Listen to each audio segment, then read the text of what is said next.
Hi, my name is the Retro Gaming Goose, and welcome back to another episode. And this one is still talking about GTA. This is the final GTA, and originally the whole concept of this sort of video series was that I was going to talk about GTA spin-off games, and I feel like this is kind of a spin-off game, but not completely a spin-off game. So what we're going to talk about this week is GTA, well, Grand Theft Auto 4 episodes from Liberty City. Now, this game is basically the DLC of Grand Theft Auto 4. Now, personally, I haven't played. By the time this video comes out, GTA 6 has not been released. GTA 6 doesn't come out for another year. At this time, as much as I've sunk hundreds and hundreds of hours into GTA 5, GTA 4 will always be my favorite GTA game. I absolutely love that game. The physics engine and everything about that game is incredible. One of the things that I think makes it incredible, and I know it's a bit fast to call this a spin-off game or such, the DLC. The DLC for GTA 4 is incredible. You had the first DLC, which was Lost and the Damned, The Lost and the Damned, The Lost and the Damned, Lost and the Damned. I don't know. Is it got? No, it is The Lost and the Damned, which is all about a Hell's Angel style biker gang. And at the time that game came out, I was really, really into Sons of Anarchy, and I was just coming out because of my last couple of years of secondary school, and I was just like proper grungy. Had such a good soundtrack to it as well. It was so good. I think even like Metallica appear in it at some point. The definitely character models look a lot like Metallica in that game. But yeah, so that was the first sort of DLC that came out for that game, and then I think maybe just a little bit afterwards. I'll give you the exact sort of time in a minute when we go through the actual development of the games. But the next one that came out was GTA Ballads of Gay Tony, which really perfected GTA 4 so much. It was so great. So this video is going to kind of be split into two halves. The first bit I'm going to talk about the sort of Lost and the Damned. We're going to go through that, talk about the development of Lost and Damned. It's the first ever DLC, well, the first proper DLC for a GTA game. I'm going to talk about that, and then we're going to have a little bit of a break where I'm just going to talk for a bit, and then we're going to go into the Ballads of Gay Tony. Basically just going to be talking over the top of gameplay footage, so it's my usual stuff. It's just a little bit of me in the video, and I just wanted to show you the game.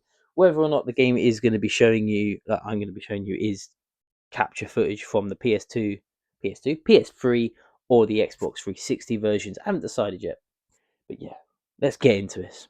Yeah, it ended up being the Xbox 360 version of GTA Lost and the Damned, just because my PS3 version I couldn't find the right capture card for it, so So yeah, Grand Theft Auto 4 The Lost and the Damned. This was the first of two episodic expansion packs that came out. This one released in 2008, I believe. Originally developed by Rockstar North and published by Rockstar Games. We actually got a brand new protagonist to this game in Johnny Klebitz. At the time of the start of the game, he is the vice president of the Liberty City chapter of the Lost MC. And as I said, at the time I was a huge fan of Sons of Anarchy, the TV show that came out, and this scratched that itch. This is a really good version of a Sons of Anarchy game. If you're into heavy metal, if you're into hard rock, if you're into motorbikes, this game was fucking awesome when it came out. I keep calling it a game. I know it's DLC, but I'm just going to keep calling it a game for now. All of the new weapons that you got in this game were such welcome additions. You had a sawn-off shotgun, a grenade launcher, a street sweeper shotgun. God, that's hard to say. In addition, there was loads of new vehicles, mainly motorbikes, but other vehicles as well in the game. And one of the coolest things is that the story of this game, of this DLC, coincides and runs alongside the main story of the game. There are parts in GTA 4 where you're playing as Nico and you see Johnny, and then you get to replay that mission from Johnny's perspective, and it's so good. One thing that I really liked as well, and a lot of people actually talk about this enough, but GTA 4 Online was fantastic, and this came with loads of new multiplayer modes that you could play connected to The Lost and the Damned. You had this game type which I used to play with my friends all the time called Witness Protection. One team is the Lost Biker Gang, the other team is like the police that's carrying an individual. The biker gang have to take him out, the police have to protect him. Awesome gameplay. Also, a welcome addition to this is something called Lone Wolf, where there's one guy who's a motorbiker, and everyone's kind of against him. Think of like Juggernaut from Halo 3, but it's just GTA, so you're on your own, everyone's trying to get you. It's so fun. A fantastic welcoming, like it was an addition at the time, but it's like welcome back an old friend sort of mode of Own the City, which was you had to try and like gain control of the city. It was kind of based off the gang wars from San Andreas, that's why I say it's like a welcome back sort of thing. And another absolutely fantastic game type, Chopper versus Chopper, where one person's in a helicopter, another person's on a bike. As the biker, you have to try and get through like race points or like race checkpoints, while the guy in the helicopter has to try and stop you. Hilarious, always hilarious, because the aiming in helicopters in GTA games notoriously terrible. Because it wasn't until the next DLC that we got the Buzzard Attack helicopter, so it was really bad using the Annihilator that has like guns that fire directly forward. You can't aim them.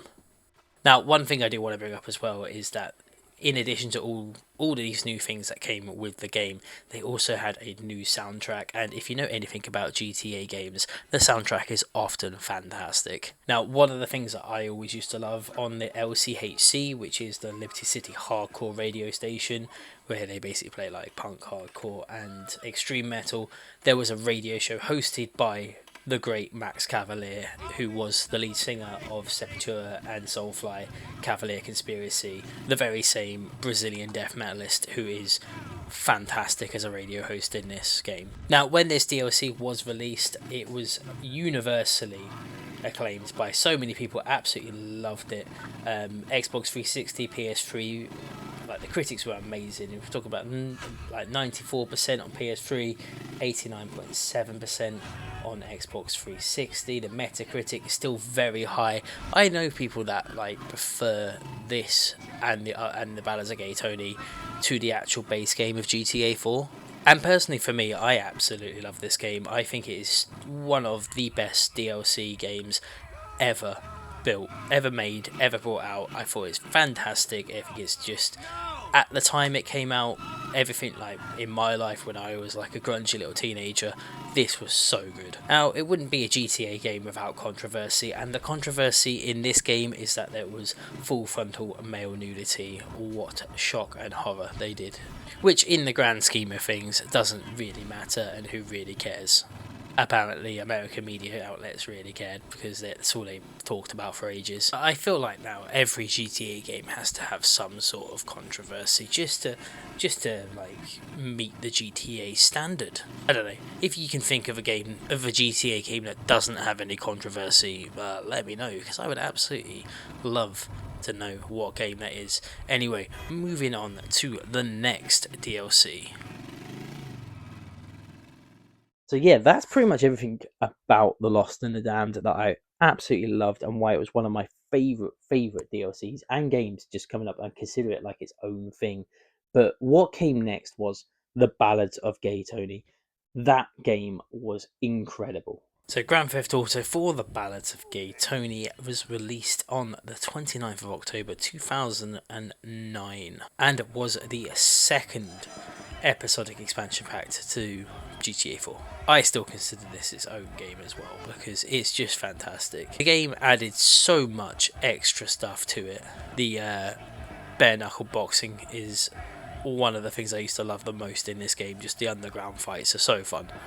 Again, the events of this game are set concurrent to the base story of Grand Theft Auto 4, but this time you take on the role of Luis Fernando Lopez, a Dominican-American former drug dealer who now works as a bodyguard for Anthony Gay Tony Prince, who is a nightclub owner in Liberty City. The story's fantastic in this game, as always. Most GTA storylines are fantastic, but this one deals with Lewis trying to help his boss overcome drug abuse, mounting debt, constant contact with different sort of like mafia and crime syndicates, and a nice mix up with the Blood Diamond story from the original base game, where you intersect with Nico and intersect with Johnny. Now, one of the big features on this game, something I've already mentioned with the underground fights, but the side jobs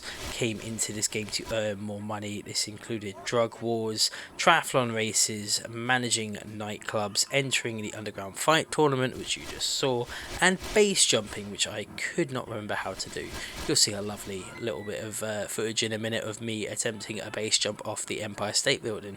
Now, the triathlon in this game is nothing like the one in GTA 5. In this one, you have to skydive, then you land, you sail a boat to a car, and then you drive a car in one continuous race. It is awesome. It is hilarious to do as well with friends. In this DLC, there is a lot of extra stuff that then became main features in GTA 5. For example, golfing, dancing mini games, drinking games, air hockey, new weapons. They all sort of became a big thing that stems from this DLC.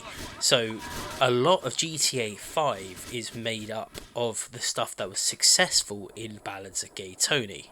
So a lot of GTA 5's success comes from this DLC. That's at least what I think. And it does feel like playing a mini GTA 5. Like, you can really see the foundations and groundwork of this game. What you can see on screen at the moment is my absolutely fantastic base jump. As you can see, I've got the parachute equipped, and I'm trying to remember how to do this. I played this game so much with my friends when it first came out. I think I was in my first year of college, and it was just a legendary game to play. So nostalgic. Something that I always think back to. One of the best times in gaming was playing this for the first time. Fantastic game. Fantastic base jump. Anyway, moving on. Well, yeah, so that's kind of why I consider this like a spin-off game, just because so many people, now we've gone through them, so many people just don't really know that there's DLC for GTA 4, especially with GTA 5 being so big. GTA 4, I think, got left aside, and a lot of people haven't gone back or played the DLC. And that sort of like episodes of Liberty City is such a good way to experience the sort of DLC from the game. Well, that's been me talking about GTA for a whole month. I hope you have enjoyed these videos. My name's been the Retro Gaming Goose. If you have enjoyed these videos, please remember to like the video, subscribe to the channel, comment below if you prefer this format of video, so I can do more videos like this. They don't take too much longer to do, and I think it's better just to be in front of a camera so you can see who I am in person. Thank you so much for watching. I'll see you in the next video.